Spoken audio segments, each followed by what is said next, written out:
ಧರ್ಮಸ್ಥಳದ ಗೌರವಕ್ಕೆ ಧಕ್ಕೆ ತರುವಂತಹ ಹುನ್ನಾರ ಶ್ರೀ ಕ್ಷೇತ್ರದಲ್ಲಿ ಇನ್ನೆಷ್ಟು ಜಾಗಗಳನ್ನು ಅಗಿತೀರಿ ಅಂತ ಇದರ ಜೊತೆಗೆ ಎಸ್ಐಟಿ ತನಿಖೆಯ ಸತ್ಯ ತಿಳಿಸಲಿ ಅಂತ ಕೇಶವ್ ಗೌಡ ಆಗ್ರಹಿಸಿದ್ದಾರೆ. ಸಿಕ್ಕವರನ್ನ ಬಂಧಿಸ್ತಾ ಇರೋದು ಯಾಕೆ ಅಂತಾನೂ ಕೂಡ ಪ್ರಶ್ನೆ ಮಾಡಿದ್ದಾರೆ. ರಿಪಬ್ಲಿಕ್ ಕನ್ನಡದಲ್ಲಿ ಗ್ರಾಮ ಪಂಚಾಯಿತಿ ಮಾಜಿ ಅಧ್ಯಕ್ಷ, ಕಾನೂನು ಸಂವಿಧಾನಕ್ಕೆ ಬೆಲೆಯೇ ಇಲ್ವಾ, ಜನರ ಧಾರ್ಮಿಕ ಭಾವನೆಗೆ ಧಕ್ಕೆ ತರುವಂತಹ ಕೆಲಸ ಮಾಡ್ತಾ ಇದ್ದೀರಿ ಅಂತ ಆಕ್ರೋಶವನ್ನು ವ್ಯಕ್ತಪಡಿಸ್ತಾ ಇದ್ದಾರೆ. ಇದರ ಜೊತೆಗೆ ಇನ್ನೂ ಎಷ್ಟು ಸ್ಥಳಗಳನ್ನು ನೀವು ಅಗಿತೀರಿ, ಎಲ್ಲವೂ ಕೂಡ ಧರ್ಮಸ್ಥಳ ಗೌರವಕ್ಕೆ ಧಕ್ಕೆ ತರುವ ಹುನ್ನಾರ. ಶ್ರೀ ಕ್ಷೇತ್ರದಲ್ಲಿ ಇನ್ನೆಷ್ಟು ಜಾಗಗಳನ್ನು ನೀವು ಅಗಿತೀರಿ, ಎಸ್ಐಟಿ ತನಿಖೆಯ ಸತ್ಯ ತಿಳಿಯಲಿ ಅಲ್ಲ. ಸಿಕ್ಕವರನ್ನ ಬಂಧಿಸ್ತಾ ಇರೋದು ಯಾಕೆ ಅಂತ ಪ್ರಶ್ನೆ ಮಾಡ್ತಾ ಇದ್ದಾರೆ ಧರ್ಮಸ್ಥಳದ ಮಾಜಿ ಗ್ರಾಮ ಪಂಚಾಯಿತಿ ಅಧ್ಯಕ್ಷ ಕೇಶವ್ ಗೌಡರಿದ್ದಾರೆ. ಅವ್ರ ಜೊತೆ ಮಾತಾಡ್ತಾ ಮಾಜಿ ಗ್ರಾಮ ಪಂಚಾಯತಿ ಅಧ್ಯಕ್ಷರವರು. ಸರ್, ಪ್ರಮುಖವಾಗಿ ಇವತ್ತು ನಡೀತಿರೋಂಥ ಚರ್ಚೆ ನೋಡ್ತಿದ್ರು ತಾವು.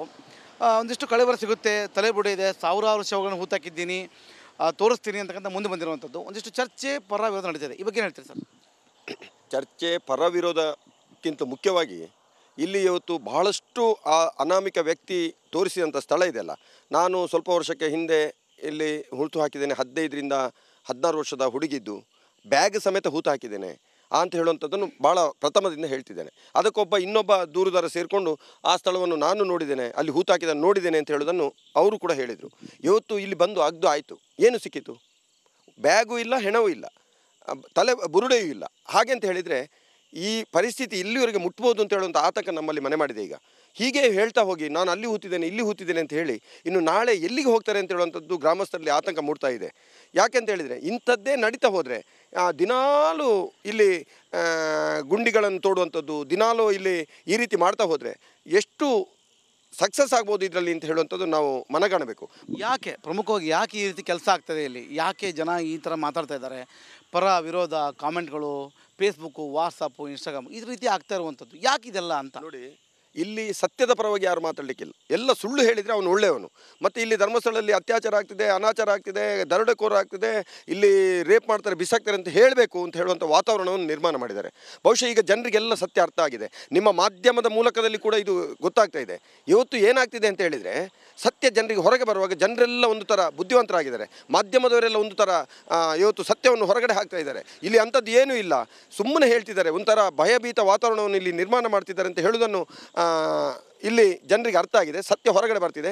ಗ್ರಾಮಸ್ಥರಿಗೆ ಆ ನಿಟ್ಟಿನಲ್ಲಿ ಇವತ್ತು ಪುನಃ ಸುಳ್ಳನ್ನು ಹೇಳ್ತಾ ಇದ್ದಾರೆ ಅಂತ ಹೇಳಿದರೆ ಸ್ವಲ್ಪ ಈ ಇಲಾಖೆಯವರು ಮತ್ತು ಸರ್ಕಾರ ಸ್ವಲ್ಪ ಈ ಬಗ್ಗೆ ಗಮನವನ್ನು ಹರಿಸಬೇಕು.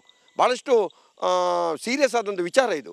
ಇವತ್ತು ನಾಳೆ ಏನಾದರೂ ಹೆಚ್ಚು ಕಡಿಮೆ ಆದರೆ, ಈಗ ಉದಾಹರಣೆಗೆ ನೋಡಿ, ಇವತ್ತು ಮೊನ್ನೆ ಒಂದು ಯೂಟ್ಯೂಬರ್ಸ್ ನಮ್ಮ ಗ್ರಾಮಸ್ಥರ ಮೇಲೆ ಹಲ್ಲೆ ಮಾಡಿದ್ದು. ಹಲ್ಲೆ ಮಾಡಿದಾಗ ನಾವು ಹಲ್ಲೆ ಮಾಡಿದ ದೂರನ್ನು ಕೊಟ್ಟದನ್ನು ಇವತ್ತು ಏನೂ ಆಗಲಿಲ್ಲ. ಇಲ್ಲಿ ಅವರು ಪೊಲೀಸವರು ಯಾವುದೇ ರೀತಿಯ FIR ಆಗಲಿ ಅದರ ಬಗ್ಗೆ ಕ್ರಮ ಆಗಲಿ ಮಾಡ್ತಾ ಇಲ್ಲ. ಅದೇ ಯೂಟ್ಯೂಬರ್ಸ್ ಹೋಗಿ ಮಲಗಿದಾಗ ಇಲ್ಲಿ ಇದ್ದ ಮನೆಗೆ ಹೊಕ್ಕಿಗೆ ಇವತ್ತು ಹೊಕ್ಕಿಕೊಂಡು ಬರ್ತಾಯಿದ್ದಾರೆ, ತಗೊಂಡು ಬರ್ತಿದ್ದಾರೆ. ಯಾರು ಅಂತಿಲ್ಲ, ಹೆಂಗಸರು ಮಹಿಳೆಯರನ್ನೆಲ್ಲ ಇದು ಮಾಡಿ ಮನೆಗೆ ಹೊಕ್ಕಿ ತರ್ತಾ ಇದ್ದಾರೆ. ಇದು ಎಲ್ಲಿ ಒಂದು ನಾಟ್ ಓನ್ಲಿ ಮಂಗಳೂರು ಅಂದರೆ ಒಂದಿಷ್ಟು ಜನ ಗೊತ್ತಾಗಲ್ಲ ಇದಕ್ಕೆ. ಹೊಕ್ಕಿ ಅಂದರೆ ಮನೆ ನುಗ್ಗಿ ಜನ ತರ್ತಾ ಇದ್ದಾರೆ ಅಂತರ. ಮನೆಗೆ ನುಗ್ಗಿ ಅವರು ಬಸ್ ಸ್ಟ್ಯಾಂಡ್ನಲ್ಲಿದ್ದವರನ್ನು, ಬರ್ತಿದ್ದವರನ್ನು, ಲಾಡ್ಜಿನಲ್ಲಿದ್ದವರನ್ನೆಲ್ಲ ಕರ್ಕೊಂಡು ಬಂದು ಇಲ್ಲಿ ಬಹಳಷ್ಟು ಮಾಡ್ತಾ ಇದ್ದಾರೆ. ಇದು ಎಷ್ಟು ಸರಿ ಅಂತ ಹೇಳುವಂಥದ್ದು. ಹಾಗಿದ್ದರೆ ಅವರು ಏನು ಇವತ್ತು ಅಲ್ಲಿ ಯೂಟ್ಯೂಬರ್ಸ್ ವಿರುದ್ಧ ದೂರು ಕೊಟ್ಟಿದ್ದಾರೆ, ಏನೂ ಆಗಲಿಲ್ಲ. ಇಲ್ಲಿ ಹಾಗೆ ಇದೆ ಪ್ರಕರಣ. ಅದಲ್ಲದೆ ಅವರ ಪರವಾಗಿ ಮೊನ್ನೆ ಇಲ್ಲಿ ಬಂದು ಗದ್ದಲವನ್ನು ಎಬ್ಬಿಸಿದ್ದಾರೆ. ಇಲ್ಲಿ ಬಂದು ಗದ್ದಲ ಎಬ್ಬಿಸಿ ಧರ್ಮಸ್ಥಳಕ್ಕೆ ನುಗ್ತೇವೆ ನಾವು ಅಂತ ಹೇಳಿ ಬಂದಿದ್ದಾರೆ, ದೇವಸ್ಥಾನ ನುಗ್ತೇವೆ ಅಂತೇಳಿ. ಏನು ಮಾಡ್ತೀರಿ ನೋಡೋಣ ಅಂತೇಳಿ. ಅಂಥವ್ರ ಮೇಲೆ ಇವತ್ತು ಕ್ರಮ ಆಗಲಿಲ್ಲ, ಅವರ ಬಗ್ಗೆ ಯಾವುದೇ ರೀತಿಯ ಕ್ರಮ ತಗೊಳ್ಳೋದಿಲ್ಲ. ಇವತ್ತು ಇಲ್ಲಿ ಬಂದು ಈ ರೀತಿಯ ವಾತಾವರಣ ಯಾಕೆ ನಿರ್ಮಾಣ ಆಗ್ತಿದೆ ಅಂದರೆ ಸತ್ಯಕ್ಕೆ ಯಾವತ್ತು ಜಯ ಇಲ್ವಾ, ಸುಳ್ಳಿಗೆ ಬೆಲೆ ಇರುವುದಾ ಅಂತ ಹೇಳೋದನ್ನು ನಾವು ಇವತ್ತು ಗಮನಿಸಬೇಕು. ಅದರ ಒಟ್ಟಿಗೆ ಇಂಥವರನ್ನು ಇವತ್ತು ಸತ್ಯಾಸತ್ಯತೆಯನ್ನು ಪೊಲೀಸವರು ಅಥವಾ SIT ಅವರು ಹೊರಗಡೆ ತರಬೇಕು. ಬಿಟ್ಟರೆ ಯಾರೋ ಒಬ್ಬ ಏನೋ ಮಾಡ್ತಾನೆ, ಏನೋ ಒಬ್ಬ ಒಂದು ಯಾವುದೇ ರೀತಿಯಲ್ಲಿ ಇವರು ಗೊಂದಲಕ್ಕೆ ಅಥವಾ ಒತ್ತಡಕ್ಕೊಳಗಾಗಬಾರ್ದು ಅಂತ ಹೇಳುವಂಥ ಅಭಿಪ್ರಾಯವನ್ನು ನಾನು ವ್ಯಕ್ತಪಡಿಸ್ತಿದ್ದೇನೆ. ಕೇಶವಗೌಡ್ರೆ, ಧರ್ಮಸ್ಥಳ ಅಂದರೆ ಒಂದು ಮಂಜುನಾಥ ಸ್ವಾಮಿ, ಅಣ್ಣಪ್ಪ ಸ್ವಾಮಿ ದೇವಸ್ಥಾನ ಅಂತ ಹೋಗ್ತಾರೆ ಜನ. ಇದೀಗ ಪ್ರಮುಖವಾಗಿ ಅಂಶ ಅಂದರೆ ಗಮನಿಸುವಂಥ ಅಂಶ ಅಂದರೆ ಎಲ್ಲಿ ಹೆಣ ಹೂತಾಕಿದ್ದಾರೆ ಅನ್ನೋ ಕುತೂಹಲದಲ್ಲಿದ್ದಾರೆ. ಯಾರು ಗೊತ್ತಿರಲಿಲ್ಲ, ಈ ಕಲ್ಲೇರಿ ಅನ್ನೋ ಗ್ರಾಮ ಯಾರು ಗೊತ್ತಿರಲಿಲ್ಲ, ಈ ಬೋಳಿಯಾರ ಅನ್ನೋ ಗ್ರಾಮ ಯಾರು ಗೊತ್ತಿರಲಿಲ್ಲ. ಗೊತ್ತಾಗ್ತಾ ಇದೆ ಈಗ. ಯಾಕೆ ಇಂತಹ ಗೊಂದಲ? ಅಲ್ಲೇನು ಸಿಗದೆ ಆದಮೇಲೆ ಯಾಕೆ ಈ ತನಿಖೆ? ಮತ್ತು ನೀವೇನು ಮಾಡ್ತಿದ್ರಿ ಅಂತ ನೋಡಿ. ಅಲ್ಲಿ ಏನು ಅಂತ ಹೇಳಿದರೆ ಅಲ್ಲಿ ವಾತಾವರಣವನ್ನು ಈಗ ಅಲ್ಲಿ ಏನು ಅಂತ ಹೇಳಿದರೆ ಅಲ್ಲಿ ಇದೆ ಇದೆ ಇದೆ ಇದೆ ಅಂತ ಹೇಳುವಂಥದ್ದನ್ನು ಹೇಳ್ತಾ ಇದ್ರು. ಆ ಪ್ರದೇಶದಲ್ಲಿ ಇದೆ ಕಲ್ಲೇರಿ ಅಂತ ಹೇಳುವಂಥ ಪ್ರದೇಶ. ಒಬ್ಬರು ಮಾತಾಡಿದ್ರೆ ಕಲ್ಲೇರಿ 15 ಕಿಲೋಮೀಟರ್ ದೂರದಲ್ಲಿದೆ ಅಂತೇಳಿ. ಇವತ್ತು ಜನರಿಗೆ ಗೊತ್ತಾಗಿದೆ ಕಲ್ಲೇರಿ ಅಂತ ಹೇಳಿದರೆ ಇಲ್ಲೊಂದು ಏರಿಯಾ, ಒಂದು 500 ಮೀಟರ್ ಧರ್ಮಸ್ಥಳ 500 ಮೀಟರ್ ವ್ಯಾಪ್ತಿಯಲ್ಲಿರುವಂಥ ಒಂದು ಏರಿಯಾಕ್ಕೆ ಕಲ್ಲೇರಿ ಅಂತ ಹೆಸರು.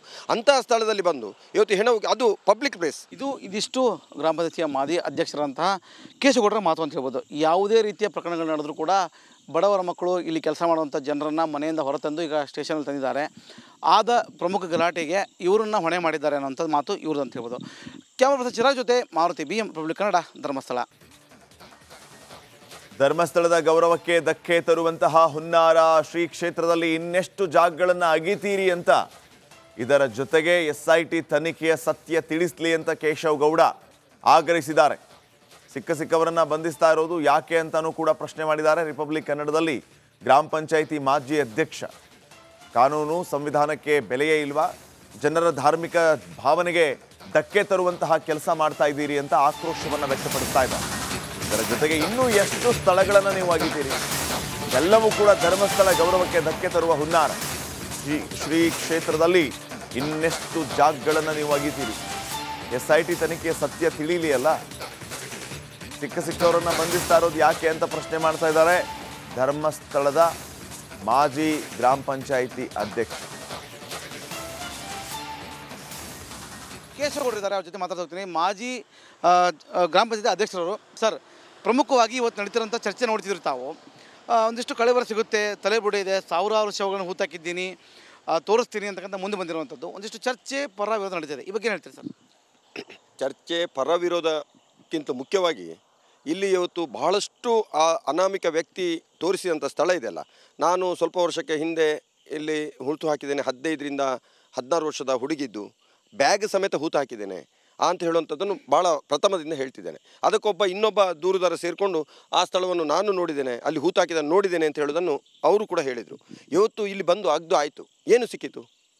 ಬ್ಯಾಗೂ ಇಲ್ಲ, ಹೆಣವೂ ಇಲ್ಲ, ತಲೆ ಬುರುಡೆಯೂ ಇಲ್ಲ. ಹಾಗೆ ಅಂತ ಹೇಳಿದರೆ ಈ ಪರಿಸ್ಥಿತಿ ಇಲ್ಲಿವರೆಗೆ ಮುಟ್ಬೋದು ಅಂತ ಹೇಳುವಂಥ ಆತಂಕ ನಮ್ಮಲ್ಲಿ ಮನೆ ಮಾಡಿದೆ. ಈಗ ಹೀಗೆ ಹೇಳ್ತಾ ಹೋಗಿ ನಾನು ಅಲ್ಲಿ ಹೂತಿದ್ದೇನೆ ಇಲ್ಲಿ ಹೂತಿದ್ದೇನೆ ಅಂತ ಹೇಳಿ ಇನ್ನು ನಾಳೆ ಎಲ್ಲಿಗೆ ಹೋಗ್ತಾರೆ ಅಂತ ಹೇಳುವಂಥದ್ದು ಗ್ರಾಮಸ್ಥರಲ್ಲಿ ಆತಂಕ ಮೂಡ್ತಾ ಇದೆ. ಯಾಕೆ ಅಂತ ಹೇಳಿದರೆ ಇಂಥದ್ದೇ ನಡೀತಾ ಹೋದರೆ ದಿನಾಲೂ ಇಲ್ಲಿ ಗುಂಡಿಗಳನ್ನು ತೋಡುವಂಥದ್ದು, ದಿನಾಲೂ ಇಲ್ಲಿ ಈ ರೀತಿ ಮಾಡ್ತಾ ಹೋದರೆ ಎಷ್ಟು ಸಕ್ಸಸ್ ಆಗ್ಬೋದು ಇದರಲ್ಲಿ ಅಂತ ಹೇಳುವಂಥದ್ದು ನಾವು ಮನಗಾಣಬೇಕು. ಯಾಕೆ ಪ್ರಮುಖವಾಗಿ ಯಾಕೆ ಈ ರೀತಿ ಕೆಲಸ ಆಗ್ತದೆ ಇಲ್ಲಿ? ಯಾಕೆ ಜನ ಈ ಥರ ಮಾತಾಡ್ತಾ ಇದ್ದಾರೆ? ಪರ ವಿರೋಧ ಕಾಮೆಂಟ್ಗಳು, ಫೇಸ್ಬುಕ್ಕು, ವಾಟ್ಸಪ್ಪು, ಇನ್ಸ್ಟಾಗ್ರಾಮ್ ಈ ರೀತಿ ಆಗ್ತಾ ಇರುವಂಥದ್ದು ಯಾಕೆ ಇದೆಲ್ಲ ಅಂತ ನೋಡಿ. ಇಲ್ಲಿ ಸತ್ಯದ ಪರವಾಗಿ ಯಾರು ಮಾತಾಡಲಿಕ್ಕಿಲ್ಲ. ಎಲ್ಲ ಸುಳ್ಳು ಹೇಳಿದರೆ ಅವನು ಒಳ್ಳೆಯವನು. ಮತ್ತು ಇಲ್ಲಿ ಧರ್ಮಸ್ಥಳದಲ್ಲಿ ಅತ್ಯಾಚಾರ ಆಗ್ತಿದೆ, ಅನಾಚಾರ ಆಗ್ತಿದೆ, ದರೋಡೆಕೋರ ಆಗ್ತಿದೆ, ಇಲ್ಲಿ ರೇಪ್ ಮಾಡ್ತಾರೆ, ಬಿಸಾಕ್ತಾರೆ ಅಂತ ಹೇಳಬೇಕು ಅಂತ ಹೇಳುವಂಥ ವಾತಾವರಣವನ್ನು ನಿರ್ಮಾಣ ಮಾಡಿದ್ದಾರೆ. ಬಹುಶಃ ಈಗ ಜನರಿಗೆಲ್ಲ ಸತ್ಯ ಅರ್ಥ ಆಗಿದೆ. ನಿಮ್ಮ ಮಾಧ್ಯಮದ ಮೂಲಕದಲ್ಲಿ ಕೂಡ ಇದು ಗೊತ್ತಾಗ್ತಾ ಇದೆ. ಇವತ್ತು ಏನಾಗ್ತಿದೆ ಅಂತ ಹೇಳಿದರೆ ಸತ್ಯ ಜನರಿಗೆ ಹೊರಗೆ ಬರುವಾಗ ಜನರೆಲ್ಲ ಒಂದು ಥರ ಬುದ್ಧಿವಂತರಾಗಿದ್ದಾರೆ. ಮಾಧ್ಯಮದವರೆಲ್ಲ ಒಂದು ಥರ ಇವತ್ತು ಸತ್ಯವನ್ನು ಹೊರಗಡೆ ಹಾಕ್ತಾ ಇದ್ದಾರೆ. ಇಲ್ಲಿ ಅಂಥದ್ದು ಏನೂ ಇಲ್ಲ, ಸುಮ್ಮನೆ ಹೇಳ್ತಿದ್ದಾರೆ, ಒಂಥರ ಭಯಭೀತ ವಾತಾವರಣವನ್ನು ಇಲ್ಲಿ ನಿರ್ಮಾಣ ಮಾಡ್ತಿದ್ದಾರೆ ಅಂತ ಹೇಳುವುದನ್ನು ಇಲ್ಲಿ ಜನರಿಗೆ ಅರ್ಥ ಆಗಿದೆ. ಸತ್ಯ ಹೊರಗಡೆ ಬರ್ತಿದೆ. ಗ್ರಾಮಸ್ಥರಿಗೆ ಆ ನಿಟ್ಟಿನಲ್ಲಿ ಇವತ್ತು ಪುನಃ ಸುಳ್ಳನ್ನು ಹೇಳ್ತಾ ಇದ್ದಾರೆ ಅಂತ ಹೇಳಿದರೆ ಸ್ವಲ್ಪ ಈ ಇಲಾಖೆಯವರು ಮತ್ತು ಸರ್ಕಾರ ಸ್ವಲ್ಪ ಈ ಬಗ್ಗೆ ಗಮನವನ್ನು ಹರಿಸಬೇಕು. ಭಾಳಷ್ಟು ಸೀರಿಯಸ್ ಆದಂಥ ವಿಚಾರ ಇದು. ಇವತ್ತು ನಾಳೆ ಏನಾದರೂ ಹೆಚ್ಚು ಕಡಿಮೆ ಆದರೆ, ಈಗ ಉದಾಹರಣೆಗೆ ನೋಡಿ, ಇವತ್ತು ಮೊನ್ನೆ ಒಂದು ಯೂಟ್ಯೂಬರ್ಸ್ ನಮ್ಮ ಗ್ರಾಮಸ್ಥರ ಮೇಲೆ ಹಲ್ಲೆ ಮಾಡಿದ್ದು. ಹಲ್ಲೆ ಮಾಡಿದಾಗ ನಾವು ಹಲ್ಲೆ ಮಾಡಿದ ದೂರನ್ನು ಕೊಟ್ಟದನ್ನು ಇವತ್ತು ಏನೂ ಆಗಲಿಲ್ಲ. ಇಲ್ಲಿ ಅವರು ಪೊಲೀಸವರು ಯಾವುದೇ ರೀತಿಯ FIR ಆಗಲಿ ಅದರ ಬಗ್ಗೆ ಕ್ರಮ ಆಗಲಿ ಮಾಡ್ತಾ ಇಲ್ಲ. ಅದೇ ಯೂಟ್ಯೂಬರ್ಸ್ ಹೋಗಿ ಮಲಗಿದಾಗ ಇಲ್ಲಿ ಇದ್ದ ಮನೆಗೆ ಹೊಕ್ಕಿಗೆ ಇವತ್ತು ಹೊಕ್ಕಿಕೊಂಡು ಬರ್ತಾಯಿದ್ದಾರೆ, ತಗೊಂಡು ಬರ್ತಿದ್ದಾರೆ. ಯಾರು ಅಂತಿಲ್ಲ, ಹೆಂಗಸರು ಮಹಿಳೆಯರನ್ನೆಲ್ಲ ಇದು ಮಾಡಿ ಮನೆಗೆ ಹೊಕ್ಕಿ ತರ್ತಾ ಇದ್ದಾರೆ. ಇದು ಎಲ್ಲಿ ಒಂದು ನಾಟ್ ಓನ್ಲಿ ಮಂಗಳೂರು ಅಂದರೆ ಒಂದಿಷ್ಟು ಜನ ಗೊತ್ತಾಗಲ್ಲ ಇದಕ್ಕೆ. ಹೊಕ್ಕಿ ಅಂದರೆ ಮನೆ ನುಗ್ಗಿ ಜನ ತರ್ತಾ ಇದ್ದಾರೆ ಅಂತರ. ಮನೆಗೆ ನುಗ್ಗಿ ಅವರು ಬಸ್ ಸ್ಟ್ಯಾಂಡ್ನಲ್ಲಿದ್ದವರನ್ನು, ಬರ್ತಿದ್ದವರನ್ನು, ಲಾಡ್ಜಿನಲ್ಲಿದ್ದವರನ್ನೆಲ್ಲ ಕರ್ಕೊಂಡು ಬಂದು ಇಲ್ಲಿ ಬಹಳಷ್ಟು ಮಾಡ್ತಾ ಇದ್ದಾರೆ. ಇದು ಎಷ್ಟು ಸರಿ ಅಂತ ಹೇಳುವಂಥದ್ದು. ಹಾಗಿದ್ದರೆ ಅವರು ಏನು ಇವತ್ತು ಅಲ್ಲಿ ಯೂಟ್ಯೂಬರ್ಸ್ ವಿರುದ್ಧ ದೂರು ಕೊಟ್ಟಿದ್ದಾರೆ, ಏನೂ ಆಗಲಿಲ್ಲ. ಇಲ್ಲಿ ಹಾಗೆ ಇದೆ ಪ್ರಕರಣ. ಅದಲ್ಲದೆ ಅವರ ಪರವಾಗಿ ಮೊನ್ನೆ ಇಲ್ಲಿ ಬಂದು ಗದ್ದಲವನ್ನು ಎಬ್ಬಿಸಿದ್ದಾರೆ. ಇಲ್ಲಿ ಬಂದು ಗದ್ದಲ ಎಬ್ಬಿಸಿ ಧರ್ಮಸ್ಥಳಕ್ಕೆ ನುಗ್ತೇವೆ ನಾವು ಅಂತ ಹೇಳಿ ಬಂದಿದ್ದಾರೆ, ದೇವಸ್ಥಾನ ನುಗ್ತೇವೆ ಅಂತೇಳಿ. ಏನು ಮಾಡ್ತೀರಿ ನೋಡೋಣ ಅಂತೇಳಿ. ಅಂಥವ್ರ ಮೇಲೆ ಇವತ್ತು ಕ್ರಮ ಆಗಲಿಲ್ಲ, ಅವರ ಬಗ್ಗೆ ಯಾವುದೇ ರೀತಿಯ ಕ್ರಮ ತಗೊಳ್ಳೋದಿಲ್ಲ. ಇವತ್ತು ಇಲ್ಲಿ ಬಂದು ಈ ರೀತಿಯ ವಾತಾವರಣ ಯಾಕೆ ನಿರ್ಮಾಣ ಆಗ್ತಿದೆ ಅಂದರೆ ಸತ್ಯಕ್ಕೆ ಯಾವತ್ತು ಜಯ ಇಲ್ವಾ, ಸುಳ್ಳಿಗೆ ಬೆಲೆ ಇರುವುದಾ ಅಂತ ಹೇಳೋದನ್ನು ನಾವು ಇವತ್ತು ಗಮನಿಸಬೇಕು.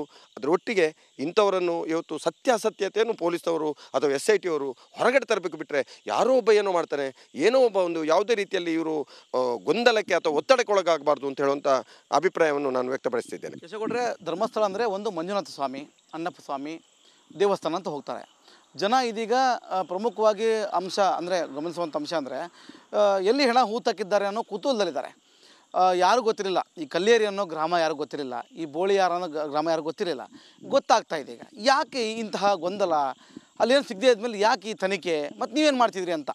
ನೋಡಿ, ಅಲ್ಲಿ ಏನು ಅಂತ ಹೇಳಿದರೆ ಅಲ್ಲಿ ವಾತಾವರಣವನ್ನು ಈಗ ಅಲ್ಲಿ ಏನು ಅಂತ ಹೇಳಿದರೆ ಅಲ್ಲಿ ಇದೆ ಇದೆ ಇದೆ ಇದೆ ಅಂತ ಹೇಳುವಂಥದ್ದನ್ನು ಹೇಳ್ತಾ ಇದ್ರು.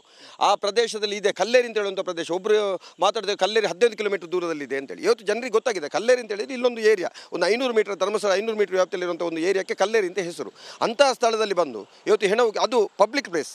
ಇದಿಷ್ಟು ಗ್ರಾಮ ಪಂಚಾಯತಿಯ ಮಾಜಿ ಅಧ್ಯಕ್ಷರಂತಹ ಕೇಶಗೌಡರ ಮಾತು ಅಂತ ಹೇಳ್ಬೋದು. ಯಾವುದೇ ರೀತಿಯ ಪ್ರಕರಣಗಳು ನಡೆದರೂ ಕೂಡ ಬಡವರ ಮಕ್ಕಳು ಇಲ್ಲಿ ಕೆಲಸ ಮಾಡುವಂಥ ಜನರನ್ನು ಮನೆಯಿಂದ ಹೊರತಂದು ಈಗ ಸ್ಟೇಷನಲ್ಲಿ ತಂದಿದ್ದಾರೆ.